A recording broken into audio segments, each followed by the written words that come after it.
జగన్‌కి అసలు సిసలైన పరీక్షా సమయం.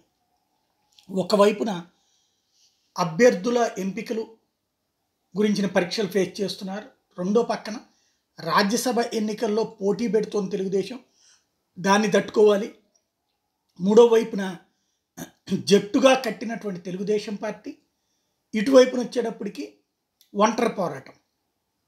వీటన్నిటి మధ్యన చెల్లెలు అటాక్. ఆ చెల్లెలికి తోడు మరొక చెల్లెలు అటాక్. ఒకేసారి అష్టదిగ్బంధనం అనేటువంటిది నడుస్తోంది. ఈ అష్టదిగ్బంధనం చేస్తున్నటువంటి వేళ సాధారణంగా సర్దుకుపోయే మనస్తత్వం అవసరం. కానీ ఎదురు తిరిగే మెంటాలిటీనే. అందుకే అభ్యర్థుల మార్పులు ఇట్లాంటి వాటిట్లో కూడా వెనక్కి తగ్గట్లేదు. ఈ అన్ని పరిణామాలు కలిపితే జగన్కి ఏమవుతుంది? ఎదురు దెబ్బ అవుతుందా? లేకపోతే ఇది ధైర్యమని జనం ఓటేస్తారు. తనని నమ్ముకుంటున్నాడు, జనాన్ని నమ్ముకుంటున్నాడు. బట్ ఆ జనం జగన్కి ఓటేస్తారా? ఇదే తేలాల్సి ఉంది.